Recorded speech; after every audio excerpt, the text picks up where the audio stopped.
Fala galera, seja bem-vindo ao ArenaCast, um podcast essencial na sua vida, porque a gente está na temporada essencial. E a gente vai fazer o seguinte, a gente vai juntar vários pastores que estão na luta, estão no ministério, na missão desde 2003, e eles vão falar principalmente sobre o Arena Raiz, o Arena que não existia frescura, não existia mimimi, não estou falando que existe hoje, mas talvez você possa identificar muitas falhas no seu caráter, muitas falhas no seu ministério através desse podcast. Então se você não quer perder, vem comigo. Prazer, eu sou o Daniel Juan e eu estou aqui para te levar para uma série de conteúdos que pode e vai mudar a sua vida. Amém? Então eu te espero lá. Roda a vinheta.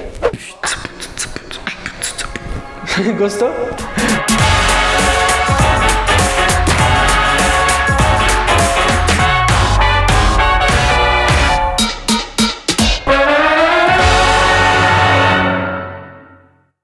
Seja bem-vindo a mais um ArenaCast, um conteúdo maravilhoso, e hoje estamos com uma mulher extremamente inteligente, uma mulher empoderada. Só temos mulheres incríveis, pastoras incríveis, uma mulher que é psicóloga, neuropsicóloga, especializada em trauma e fobia?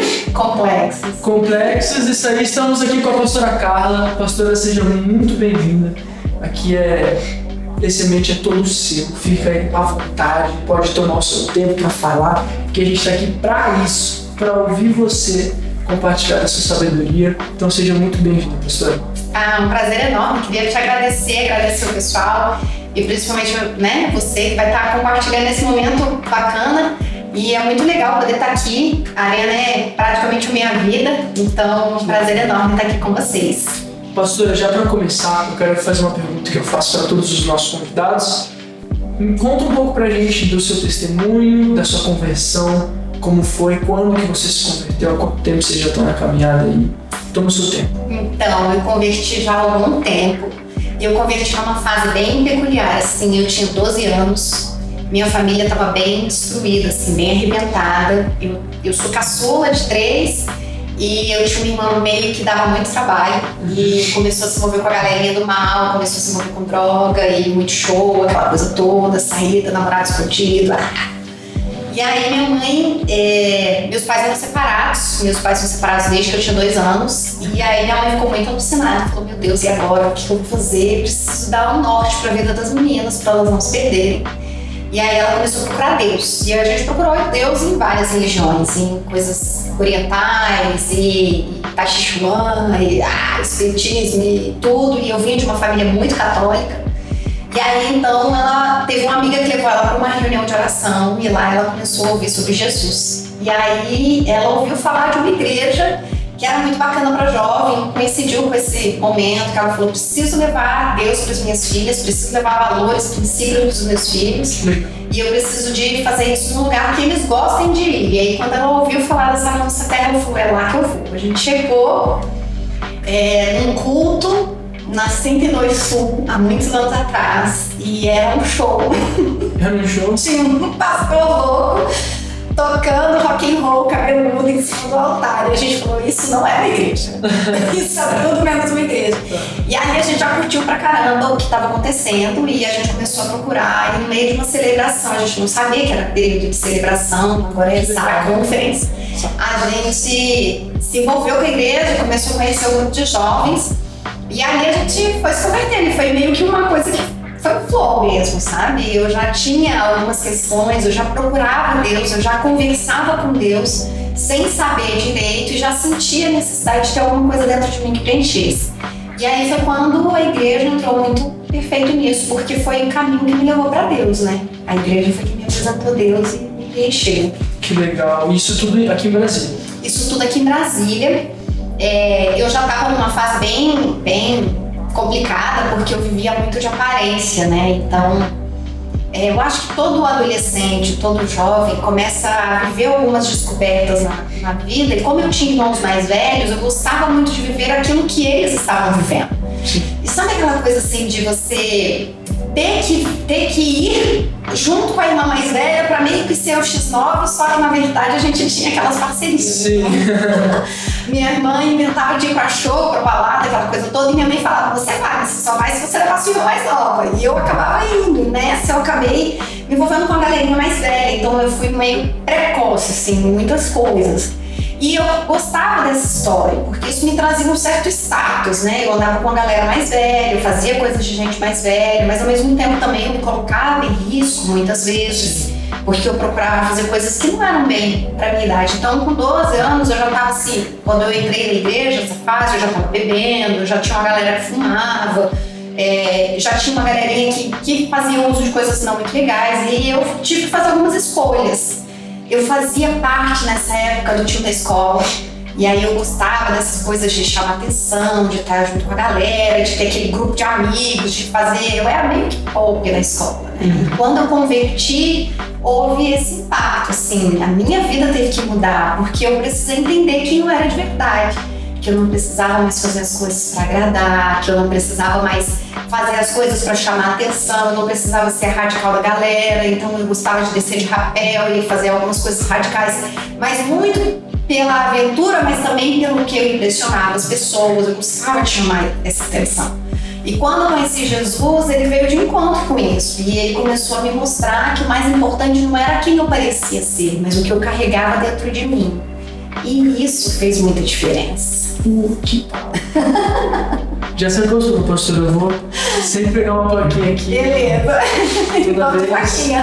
Vamos de plaquinha a todo momento que você fala algo especial. Eu acho muito lindo. Isso pode continuar. E foi muito isso, assim. Eu comecei a perceber porque eu gostava muito de ser diferente. Gostava de me vestir diferente, gostava de chamar atenção, de ser foco, assim, e ser diferenciada. E quando eu fui pra igreja, eu tive que encontrar de verdade quem eu era. E Deus começou a trabalhar na minha autoestima, Deus começou a me dar um senso de pertencer diferente. Eu não precisava pertencer a um grupo por aquilo que eu fazia ou por aquilo que eu parecia ser, mas por quem eu era e pela verdadeira essência que eu tinha. E o Espírito Santo foi trabalhando dentro de mim.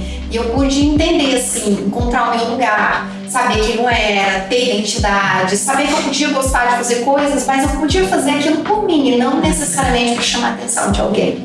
E foi muito legal, foi uma descoberta muito bacana e foram experiências fantásticas, assim, que eu vivi com Deus para descobrir isso e ter essa paternidade restaurada na minha vida. Que interessante isso, de verdade, porque você falou no momento que você tinha atenção das pessoas da escola, dos seus amigos, colegas, porque você agradava eles com o seu estilo de vida. E a partir do momento que você mudou o seu estilo de vida, você deixou de agradar eles, consequentemente. Você perdeu a admiração que eles tinham por você, né? E eu vejo que na minha geração, a galera da minha idade não entende que quando você entra na igreja, quando você se converte, você deixa de agradar o mundo. E hoje as igrejas modernas, elas pregam para agradar o mundo. Exatamente. E na Bíblia fala que é impossível agradar o mundo agradando a Deus e vice-versa. Então, eu quero que você me fale um pouco da dica que você tem para os jovens, né, que querem muito agradar o mundo e ao mesmo tempo agradar a Deus. E como que você lidou sabendo que você estava desagradando o mundo, porém com a sua decisão agradando a Deus e permaneceu? Então, a primeira coisa que eu tive que entender era o que era verdadeiro em mim, né? E o que não era verdadeiro, o que era falso, o que era fake, que era montagem, porque eu era uma pessoa viciada em me agradar. E existe, né, isso. Hoje, eu enquanto psicóloga, trabalhei muito tempo isso no consultório com os meus pacientes, né? E até hoje trabalho. São as pessoas que são viciadas em me agradar, elas ficam presas, elas ficam meio que refém, né? E eu tive que entender que o viciado em agradar precisa parar de viver uma grande mentira. E parar de viver essa mentira foi muito libertador. Às vezes as pessoas ficam assim, nossa, eu não vou mais fazer isso, mas o que eu vou ser? Quem que eu vou ser? O que vai ser da minha vida agora? O que eu faço? E agora? A pessoa fica meio robotizada. Eu fiquei meio assim, sem saber o que eu ia fazer, como que eu me importava, como que eu me falava, porque eu não tinha um referencial mas que era bom, que eu entendia que os referenciais que eu tinha estavam meio que estragados, eram fakes também, não eram reais. E a gente vive isso muito com o boom da internet, com o Instagram, com o TikTok e tudo. As pessoas vivem muito numa coisa que é fake, né? Mostram o que querem. E a grande verdade é que a maioria delas não são exatamente aquilo. Tem uma pesquisa que fala que quando a pessoa vive se comparando, ela tem uma incidência muito maior de ter um estágio de depressão. E aí hoje a gente tem uma grande quantidade de jovens, de adolescentes, de pessoas mais novas que começam a viver meio perdidas com essa sensação de depressão mesmo, com a tristeza profunda dentro delas, porque elas olham para si e elas não se sentem adequadas, elas não acham que elas podem ser alguma coisa, ou elas perdem essa referência. O que me ajudou a sair desse estágio? O que me fez mudar? Primeiro foi meu relacionamento com Deus.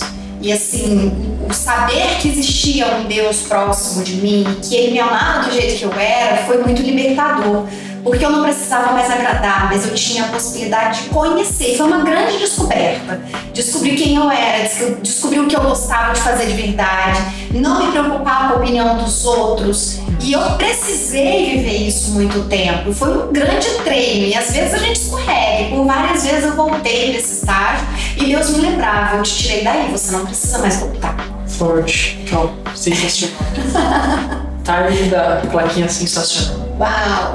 Top. E foi realmente uma descoberta sensacional. E quando Deus começou a fazer essa transformação, eu precisei fazer escolhas todos os dias. Todos os dias eu acordava e falava: hoje vai ser um dia para eu viver isso, esse novo. A Bíblia fala que as misericórdias do Senhor se renovam a cada manhã. E eu tomei posse disso. Todos os dias era uma nova oportunidade, todos os dias era uma nova aventura, todos os dias era uma grande chance de fazer e de ser aquilo que eu não tinha sido, que eu não tinha feito. Então, quando eu dava aquelas escorregadelas ou eu fazia alguma coisa que não era legal e o Espírito Santo me incomodava, e até mesmo eu me sentia triste por aquilo que eu tinha feito, eu me perdoava, eu pedia perdão para Deus. E eu levantava a cabeça e recomeçava. E é isso que eu faço até hoje. Quando às vezes eu faço alguma coisa que não é legal. Até hoje eu faço alguma coisa que eu erro, não é legal e não tá bacana, e eu me dou essa oportunidade de recomeçar. Isso foi muito bom. Além disso, o que me fez enxergar e ter parâmetros dentro da igreja? E ter um líder com quem eu pudesse conversar e confiar nele, para ser verdadeira, para abrir meu coração, para ser uma pessoa que eu pudesse aprender e ela pudesse falar: Carla, isso não parece tanto com você. Talvez tenta esse aqui, tenta aquilo ali, vamos ver esse aqui, vamos conhecer. E Deus foi construindo comigo uma relação. É como se a gente costurasse dois tecidos. A gente tece uma relação de confiança. Confiança é tecer com fio. É uma coisa que você vai costurando você com Deus. E ele passa a ser tão parte de você que você passa a confiar nele e você começa a aprender dele todos os dias. E a última coisa, parar de olhar para o lado. Eu decidi não olhar mais para o lado e não me comparar mais às pessoas. O mundo exige muito que você se compare. O mundo fica o tempo inteiro falando: mas olha assim, fulano, mas olha ciclano. E eu decidi parar de me comparar. Os referenciais que eu tinha para olhar para frente eram pessoas que estavam em estágios melhores do que o meu, que eram pessoas que tinham um relacionamento mais forte com Deus do que eu, e que eram pessoas que caminhavam com Deus. Então acho que essas três coisas foram essenciais para mim. Caramba, que forte isso. Eu fico muito admirado, porque realmente eu já falei isso, não em todos os podcasts, mas eu já falei em alguns, que às vezes a gente tem tanta facilidade em depositar nossa confiança em quem a gente não conhece. A gente deposita nossa confiança em um blogueiro que fala de Jesus, a gente deposita nossa confiança em um cantor que canta bonitinho, que fala de Jesus no Instagram. E às vezes a gente não deposita nossa confiança no nosso líder que está lá, se sacrificando, e dando literalmente o seu tempo, o seu dinheiro, sua vida, tudo em prol. Daniel, sabe aquela coisa assim, parece que é bom demais pra ser verdade? Então parece que o fato daquela pessoa gostar tanto de mim ou se doar tanto pra mim, tem alguma coisa errada. Eu não posso ter algo de bom. Não pode existir uma pessoa que se importa comigo de verdade. Então eu tenho que querer estar perto de pessoas que não gostam de mim, eu tenho que querer estar num grupo que eu não faça parte de verdade, eu quero de repente me importar com uma pessoa que não é legal. É bem isso que você tá falando. Isso é muito legal conversar com uma psicóloga, porque ela sempre dá umas sacadas que você fala assim, cara, legal. Acho muito, muito interessante. Por muito tempo eu tive um sonho de ser psicólogo. Só que aí eu não consegui concluir esse sonho porque eu tive uma experiência com Deus onde eu tomei a decisão de focar na carreira musical, no ministério e ser, se um dia Deus quiser, empresário, etc. Mas o que eu realmente admiro muito é porque você tem essa facilidade. Isso é uma pergunta que eu quero fazer para você especificamente por causa disso, uma facilidade de enxergar o caráter de uma pessoa através dos comportamentos, das reações dela. E o que você acha que na minha geração todo mundo tem em comum no seu caráter? Você liderando jovens, você já foi, não tô falando que você não é jovem, mas você já teve, você é jovem, pelo amor de Deus, né? Não, eu entendi. Mas você já teve 18 anos, principalmente porque você se converteu nova, então você passou por essa idade sendo cristã, né? Então, o que você vê hoje na minha geração que está muito evidente, que é algo que é negativo, algo negativo que infelizmente é uma marca dessa geração? Então, uma coisa que eu vejo assim, que é até triste ver, é que as pessoas se tornaram superficiais. Eles chamam de relacionamentos líquidos. É como se você não conseguisse ter profundidade, as pessoas não conseguem se aprofundar, as pessoas não conseguem ter raízes. Os jovens hoje, eles não conseguem ter uma base estruturada. E isso faz com que eles não tenham vínculo. O fato deles conseguirem vincular com alguém é algo assim muito surreal, é algo muito diferente. Então as pessoas entram em relacionamentos com a perspectiva já de se não deu certo eu vou sair, vou tentar outra coisa, vou tentar outra coisa. Não deu certo com homem, peraí, eu vou tentar com mulher. Não deu certo com mulher, eu vou tentar com bicho, vou tentar com árvore, vou tentar, não sei, alguma coisa. Sim. Alguma coisa vai me encaixar e a pessoa começa a se perder nisso. O fato das coisas não darem certo de imediato não quer dizer que elas nunca vão dar certo. Forte. E isso é uma coisa que a gente precisa começar a perceber.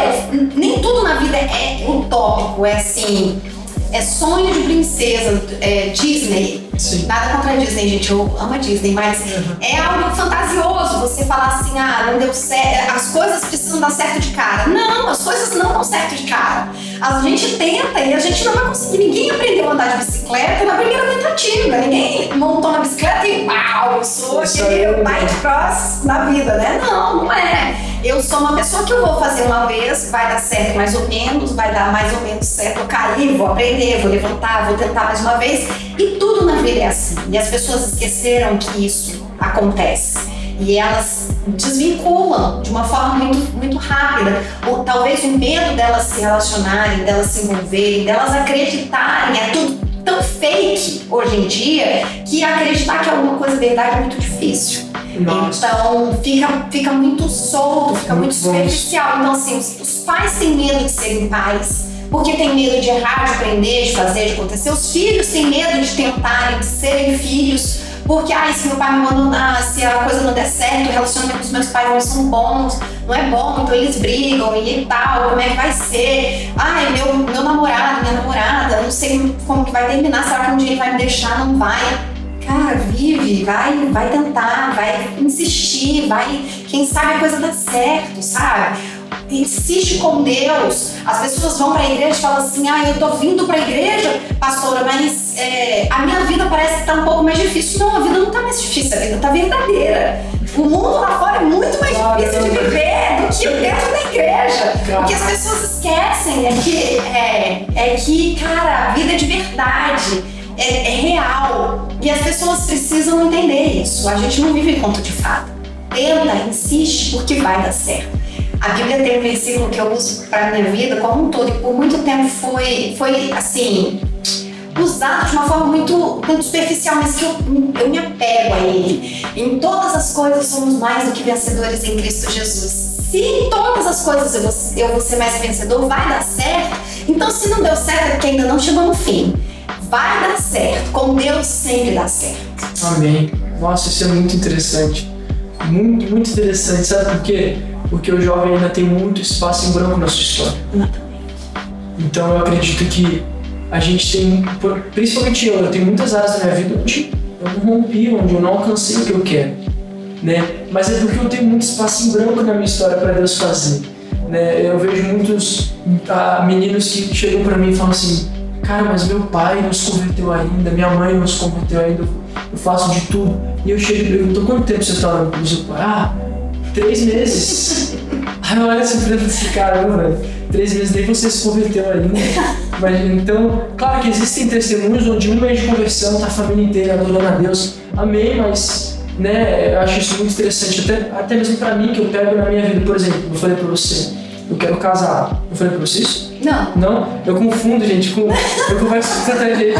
Mas eu tô vendo, vamos lá, você quer casar? Eu quero casar. E, né, tudo tem um tempo certo, né? E por mais que eu queira, Deus fala que Ele tem o plano dele pra mim, os sonhos dele pra mim, que é muito maior do que os meus.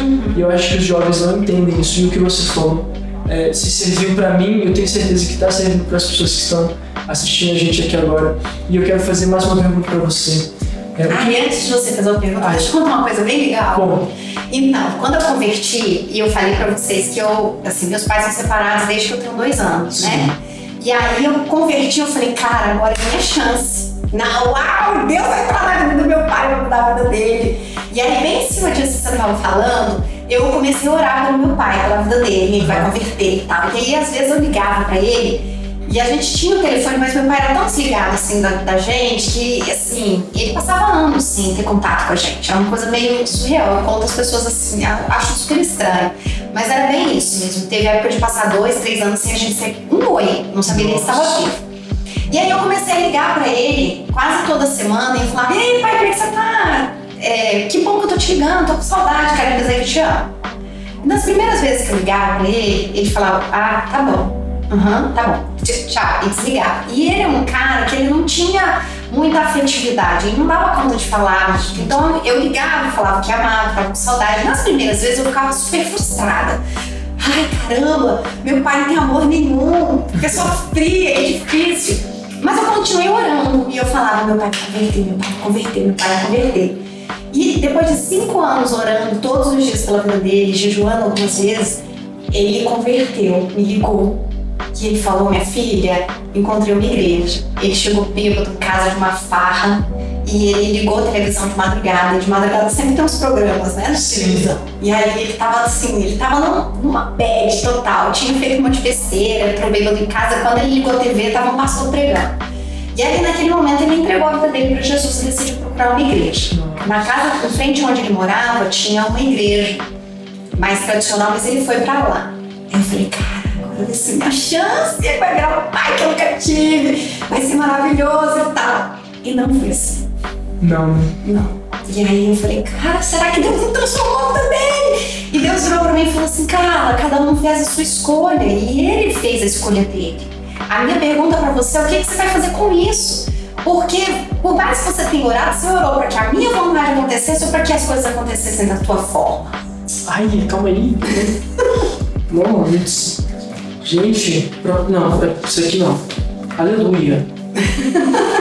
Essa é aleluia, tá certo aqui. Continua. E aí eu falei: cara, é verdade, eu tenho que dar oportunidade pro meu pai ser quem ele é. Eu aprendi a ser quem eu sou. E eu comecei a entender isso, qual é o meu lugar em Deus. E ele vai ter um relacionamento dele com Deus. E eu precisei entender isso. E depois de vários anos, ele, com idas e vindas, ele abriu mão depois de viver com Deus e voltou. E a gente tem um relacionamento que é possível, não é perfeito, mas é possível.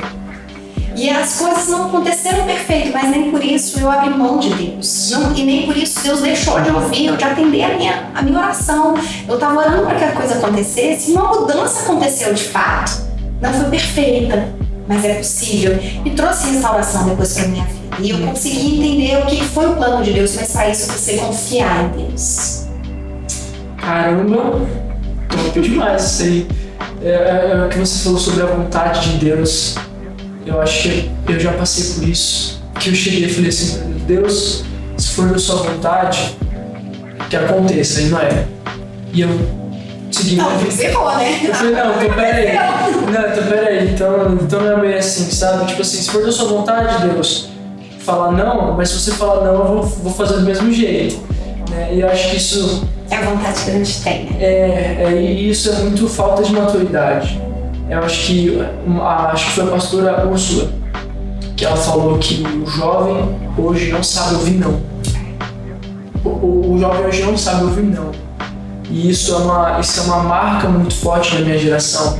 E se a pessoa não sabe ouvir não do seu próprio pai que está presente ali, imagina de Deus que ela não consegue ver fisicamente. Exatamente.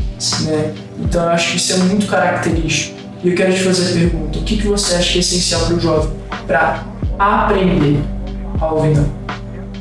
Uau! Acho que essa pergunta é de ouro, né?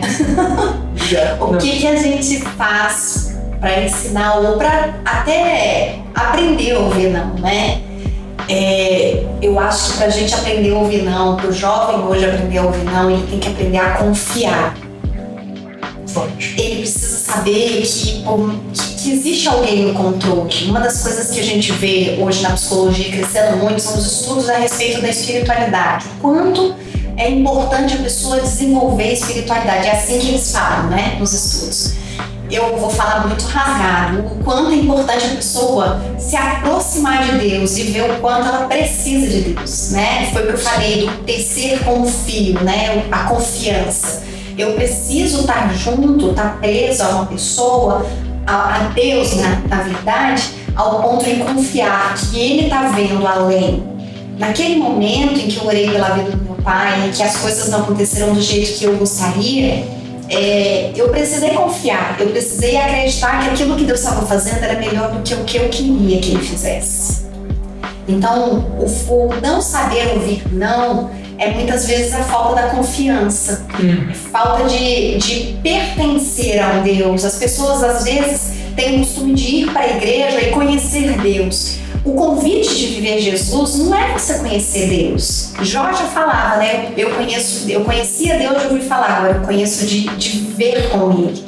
O convite de viver Jesus é de confiar, é de deixar Ele fazer parte de você, é deixar Ele estar com você, estar em você. É mais do que você ouvir sobre um Deus, é você viver com Ele verdadeiramente, é você se entregar por inteiro, sem reservas e sem medo dele não te aceitar. Eu conheço muitos jovens que têm medo de viver por completo, de se abrir por completo para Deus, porque tem medo de Deus não aceitar.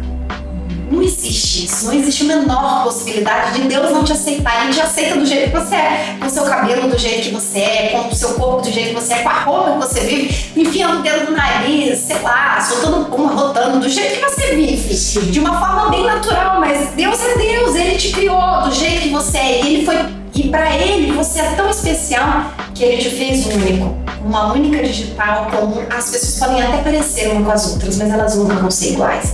Deus te ama de tal forma que Ele te faz muito especial ao ponto de ser único. E não tem ninguém igual a você.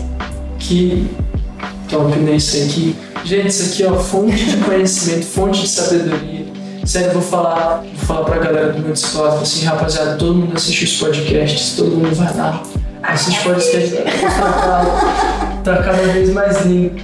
Mas essa coisa do não, eu tenho um testemunho com isso, que eu sempre fui uma pessoa muito carente. Desde os meus 13 anos de idade que eu entrei na igreja, eu sempre procurei a atenção de alguma menina, porque eu queria começar a namorar, porque o meu irmão namorava. E eu sempre me espelhava no meu irmão, então eu falei assim, não, se meu irmão tá namorando, eu também tenho que namorar. Conheci o caçula que viveu bastante com o irmão,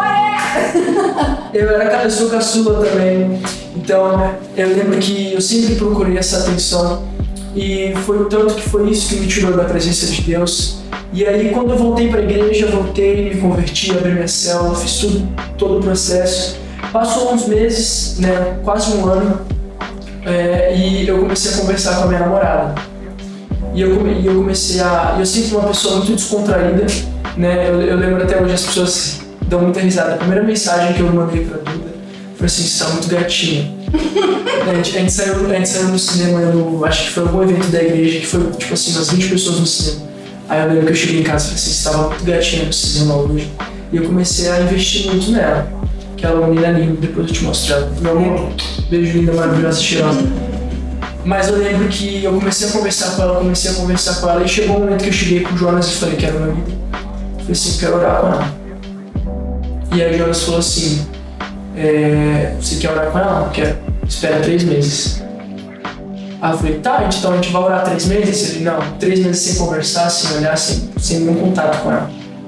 Aí eu fiquei assim, mas por quê? Que isso? Mas eu lembro que Deus, ele confirmou o que meu irmão falou pra mim. E eu falei, não, amém, eu vou fazer isso. Fiquei 3 meses sem falar com ela.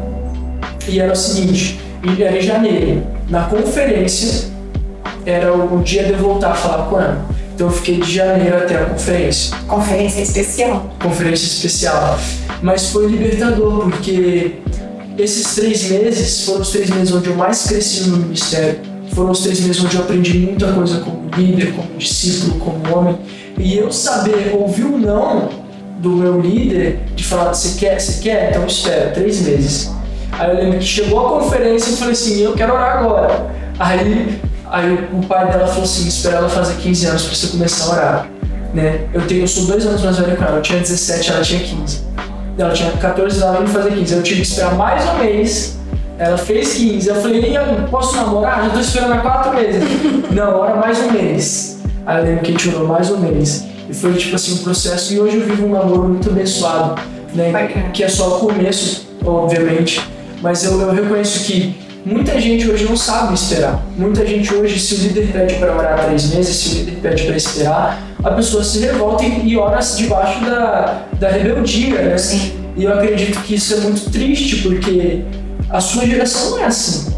Então, minha vez de fazer pergunta, posso? Ah, pode, é a primeira vez. Tinha que ser diferente. Então, o que você fez pra lidar com a ansiedade? De, caraca, será que ela ainda vai gostar de mim depois de 3 meses? O que você fez? Cara, essa foi uma crise que eu tinha muito, porque eu sempre fui muito traumatizado com traição. Então eu tinha esse medo, né? E eu lembro que eu cheguei e eu falei pra ela assim, a gente vai ficar 3 meses sem se falar. E se você ainda estiver apaixonado por mim depois desses 3 meses, essa vai ser a confirmação que Deus tem pra gente. E foi o que você falou, eu só confiei. Eu confiei não que ela ia se apaixonar por mim, eu confiei que Deus ia mostrar a vontade dele. Entende? Então eu lembro que foram 3 meses de bastante ansiedade. Mas, desculpa meu amor, me perdoa pelo que eu vou falar agora, mas o primeiro mês foi muito difícil e os 2 últimos meses foram muito fáceis. Eu não senti nenhuma ansiedade, eu não senti agonia, porque eu aprendi a confiar. E eu falei assim, sabe, Deus ele tem o melhor pra mim. E eu sei que se ela continuar na decisão dela de me ter como namorado, é porque Deus realmente quer, né? E foi isso, foi o que você falou, eu aprendi a confiar em Deus. Né? Então eu acredito que isso meio que formou muito o meu caráter como líder, como cristão, como discípulo, como namorado também. E eu quero também aprender de você, porque, você já é pastora, mãe de 3 filhos, tá casada, há quantos anos tá casada? A gente fez 15 anos. 15 anos, ou seja, quando eu não sabia nem falar direito, você já era casada. Isso que eu acho incrível, né? Então, já que a gente puxou para esse assunto, eu quero te fazer uma pergunta. Uma frase que marcou meu relacionamento, que meu pai me falou, foi o seguinte, que no relacionamento você precisa aprender a perdoar. E o jovem tem essa dificuldade. Sim. E você, como uma mulher sábia, experiente, como que a gente faz para saber perdoar a pessoa que você mais ama? Porque a pessoa que você mais ama, às vezes é a que mais te machuca. Na verdade, só as pessoas que a gente ama, elas têm esse poder de machucar a gente, porque elas estão lá dentro, né? A gente coloca elas pra dentro. É difícil, mas é possível. O perdão começa muito com uma decisão. E é interessante porque Deus nos criou para o relacionamento. Eu sempre falo isso na igreja para os meus discípulos, né? Deus nos criou para relacionar. Nós somos pessoas que vivemos, que a gente não pode viver sem relacionamento. Sim. A gente nasceu numa família, a gente vive em comunidade, a gente vive em sociedade, então todo mundo precisa aprender a relacionar. E como o pecado entrou na humanidade, necessariamente o homem fica deformado, fica conturbado. E essa conturbação e essa deformação acaba interferindo nos relacionamentos, né? Nas escolhas que as pessoas fazem. E isso acaba nos machucando. As diferenças fazem isso, nos machucar. E eu vejo que o perdão, Deus trouxe o perdão, Jesus ensinou seus discípulos sobre o perdão, muito porque é o sistema de refrigeração de todo relacionamento. Todo relacionamento precisa de perdão, não existe nenhum que não precise. Sim. Não existe relacionamento que seja perfeito. As pessoas não são perfeitas, né? Então, e se a pessoa não sabe perdoar, não decide perdoar, se ela se aprende, se amarra na mágoa, ela não vai dar conta de caminhar, ela não dá conta de deixar o relacionamento ir para outros estágios. É igual escola mesmo, a gente vai aprendendo, vai passando o ano e os estágios vão subindo. Então, para a gente passar para as próximas etapas, a gente precisa aprender e resolver bem aqueles momentos que a gente viveu.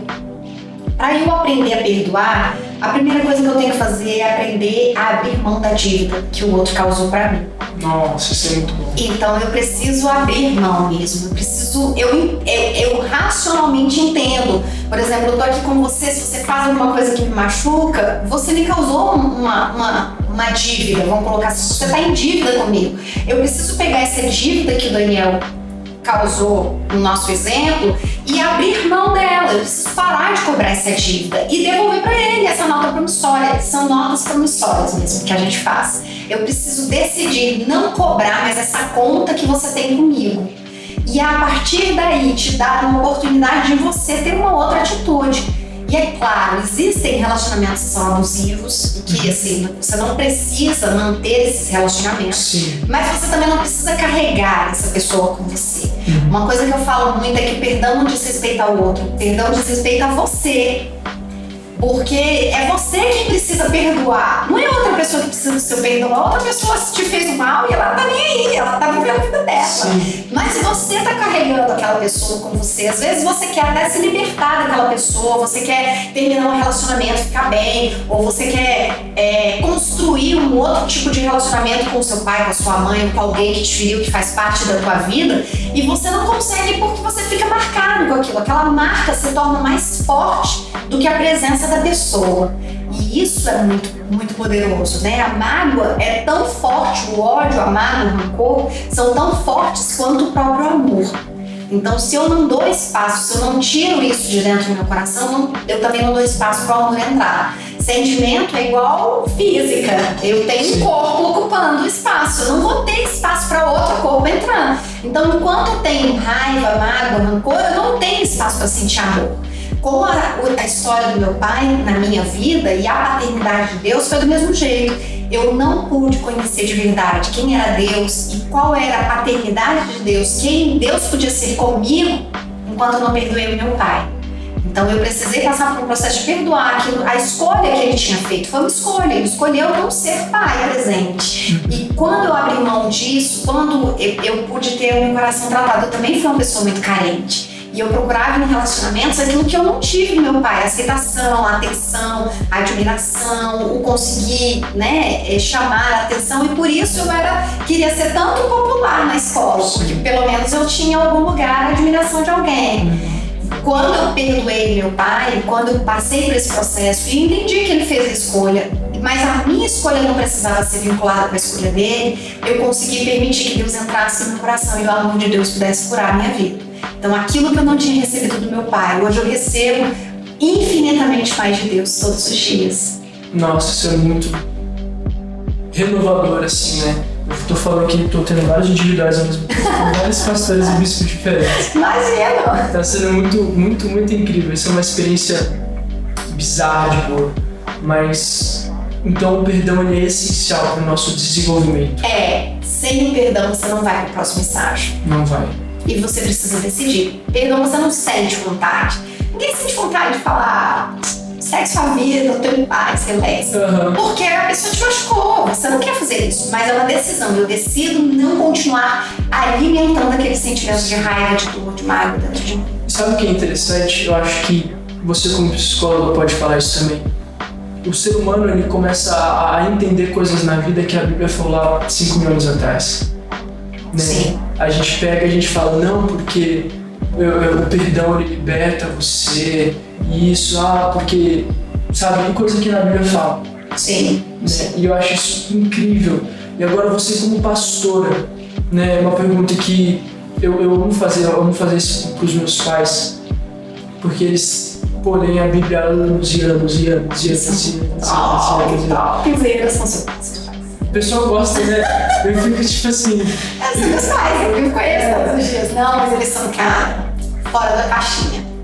É uma honra. Eu não escolhi ter os pais que eu tive, mas Deus escolheu por mim e escolheu bem, graças a Deus. Foi. Mas você, como pastora, como uma pessoa, né, posso falar teologicamente sábia, né? Nossa. Né? Pô, porque para ser pastora, no mínimo, você tem que entender da Bíblia. Um pouquinho. Um pouquinho. O que você acha que, inconscientemente, até o mundo prega sobre a Bíblia e não sabe?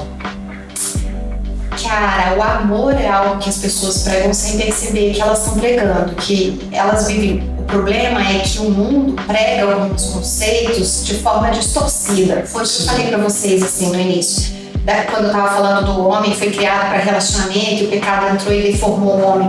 Então tudo que tem no homem, assim, tudo que tem no mundo, ele tem um fundo, ele tem uma essência, ele tem uma origem, mas de certa forma está deformado. Então, quando a gente fala percebe algumas coisas que tem no mundo que eles falam da Bíblia, tem várias coisas. A Bíblia tem princípios muito genuínos e que estão na essência. A gente brinca, né, na psicologia de inconsciente coletivo. Então, a sociedade foi construída em cima de alguns princípios. A nossa sociedade, a sociedade brasileira, ela foi construída em princípios familiares, de respeito à autoridade, de amor ao próximo, de limites. Só que, com certeza, esses limites e esses princípios, eles acabam um pouco deturpados pela falta de Deus, né? Então, assim, o respeito, o amor, o limite, o cuidado com o próximo. Não precisa ser cristão para você ver que se uma idosa está na rua precisando de uma ajuda, você vai lá ajudar. Você não pegar aquilo que não te pertence, você devolver uma carteira. Quantas pessoas que não são cristãos, não estão dentro da igreja e que devolvem uma carteira que está perdida na rua? Então, isso são princípios que são bíblicos, mas que as pessoas vivem sem perceber, né? Isso. E por que eu fiz essa pergunta? Porque o jovem, muitas vezes, olha para o mundo e é seduzido pelo mundo. Sim. Como se, mas será que é tão errado? Porque o mundo também fala sobre o amor. Sim. O mundo também é amoroso em alguma parte. E às vezes o jovem, ele consegue meio que querer um pouquinho do mundo. Sim. E aí, já pra gente ir pra última pergunta, eu quero que você mostre pra mim, pros jovens, como é essencial você enxergar o verdadeiro evangelho e o evangelho que é pregado pelo mundo, o evangelho falso, com permissividade. Isso, permissividade, com falsos princípios. Eu quero que você mostre pra gente como que a gente consegue encarar isso, como a gente consegue se desviar desses falsos profetas. Então, cara, isso é uma pergunta de ouro também. Tem duas coisas que eu vejo aí. Uma, a gente que está dentro da igreja, a gente não precisa florear Jesus, a gente não precisa florear o Evangelho é simples e ele precisa ser vivido, mais do que ser pregado, ele precisa ser vivido. Então as pessoas muitas vezes estão com receio de, será que eu vou pregar? E será que os meus amigos vão aceitar? E eu tive uma experiência na escola, inclusive, época que eu fazia parte do time da escola, muito específica em relação a isso. Eu tinha amigas muito próximas que decidiram esculhambar comigo depois que eu converti. E aí a minha vingança, se é que pode dizer assim, que foi uma vingança, eu fui pra casa. Teve um dia que eu fui assim, esculachada na escola, e eu voltei pra casa e eu falei, Deus, eu não aceito. A minha vingança é que eles vão viver e eles vão te conhecer, e eu quero que o Senhor se mostre pra eles, e eles vão se converter de forma tão radical que eles vão ser mais intensos que eu. Nossa. E aí, assim, Deus fez uma transformação. E dessa oração surgiu uma bispa. Hoje a bispa Paula converteu, é casada com o bispo Rafael Leite. Ela era uma amiga minha da escola. Quem te esculachou? Abrindo aqui, ó, lavando roupa suja. Foi, hoje a gente é super amiga. E hoje é uma bispa, eu sou pastora e ela é bispa. E ela aquela oração. Ou seja, você profetizou na vida dela. Profetizei na vida dela. E ela passou por uma situação em casa e ela me perguntou, eu preciso de ajuda. Não sei nem por que eu tô te procurando, mas me deu um desespero em casa e ela me procurou e aqui eu convidei ela para um acampamento da igreja. Ela se converteu completamente na casa dela. Então, Jesus é simples. Jesus é algo que a gente não precisa florear, a gente não precisa botar uma capa em Jesus. O evangelho não precisa ser mascarado, ele precisa ser verdadeiro. Quando as pessoas são verdadeiras, elas têm essência e Deus transforma através delas. Então, vamos pro aqui agora, porque isso aqui merece, velho. Isso aqui merece. Que papo. Beijo, Paula, grande amiga. Hoje está lá em Salvador. Tá, é bispo da Bahia, que tá coordenando a região e é um prazer, assim, a gente sempre se fala, a gente conta esse testemunho, tanto ela quanto eu, como um testemunho de incentivo. Então, assim, se você passa por situações... Isso dá um filme também, né? Alô, Nossa Terra Produções. Isso aqui é incrível. E foi muito legal. E, de fato, ela converteu, levou Jesus para dentro da casa dela, os pais dela se converteram e, assim, ela viveu uma grande história de transformação na vida dela. Então, primeira coisa que eu acho, assim, para de florear Jesus, para de mascarar Jesus. Jesus é verdadeiro e ele transforma, e o evangelho é mais atual do que nunca, né? Eu não preciso, tem muito tempo, é careta, não, o evangelho é mais atual do que nunca. E a segunda coisa, assim, que eu acho que é uma coisa que é muito importante, é a gente parar de querer viver aquilo que os outros dizem que é bom. A gente fica esperando viver exatamente para querer agradar as pessoas, aquilo que elas acham que é bom, que é coerente. Então, assim, estabelece princípios. A Bíblia diz, né? Não remova os marcos antes estabelecidos. Para de querer inventar moda. Santidade é santidade. Para de querer dar jeitinho e relativizar as coisas. Amém. Eu recebo. Relacionamento dentro da igreja é diferente do mundo. Não tem como a gente comparar e falar, eu tenho uma namorada, eu tenho um namorado e eu vou ver com um conceito, com a minha cabeça precisa sair. Às vezes as pessoas saem do mundo, mas a cabeça, o mundo não sai de dentro delas, né? E elas precisam renovar a mente delas. Elas precisam entender que aquilo que elas consideram bom nem sempre é bom, assim, né? Nem tudo é tão bom, sim. Quantas vezes você já fez uma escolha, você já achou que alguma coisa era boa pra você e depois de um tempo você não queria mais assistir determinado filme ou escutar determinada música, as coisas mudam. Então se dê a oportunidade de mudar e de viver com Deus coisas novas. Deixa Deus te mostrar quem Ele é de verdade e tenha os parâmetros da Bíblia sempre como referência. Se você não... eu tô perdido, eu não sei se isso é bom ou ruim. O que a Bíblia diz sobre isso? Né? Quando eu era mais nova, eu andava com uma pulseirinha que era exatamente isso. O que Jesus faria no meu lugar? Né? E vale muito. Escreve no teu braço, escreve na tua mão, até sei lá onde você quiser. O que Jesus faria nesse momento? Né? E isso me ajudou e me livrou de muita furada. Muito incrível isso. Muito incrível, muito incrível. Nossa, que bênção. Eu achei isso maravilhoso, pastor. Eu tô achando maravilhoso essas conversas. Eu não quero que acabe, eu quero ficar aqui 3 horas, 4 horas conversando. Se deixar a gente vai. Se deixar a gente só acaba amanhã. Pastor, eu quero te agradecer pela sua presença aqui. Te agradecer por todas as coisas que você compartilhou com a gente. Tenho certeza que você ainda tem muita coisa para falar para mim. Mas eu tô muito grato pelo tempo que a gente teve aqui.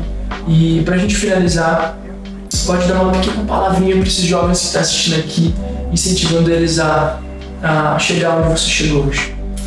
Cara, olha, hoje eu posso dizer que eu sou uma pessoa bem-sucedida e que tem grandes avanços na minha vida, né? Eu vim de uma família destruída e hoje eu tenho uma família.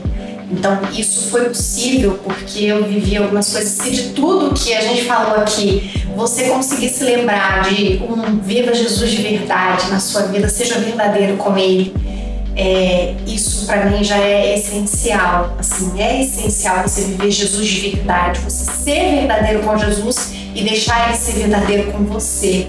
E a segunda coisa não espere que o especial da sua vida venha de fora, que o especial que existe em você venha de dentro pelo Espírito Santo. Amém. Eu tenho certeza que Ele vai poder te preencher e te transformar numa pessoa muito diferente, diferenciada dos outros, com certeza. Amém. Glória a Deus. Top, pastor, eu tô aqui, sem palavras. Muito obrigado. Gente, muito legal. Você que assistiu esse vídeo até o fim, quero te agradecer. Tenho certeza que você foi muito edificado por essa pastora maravilhosa, sábia, uma mulher de Deus. E, de novo, pastora, muito obrigado por estar aqui com a gente, proporcionar o seu tempo.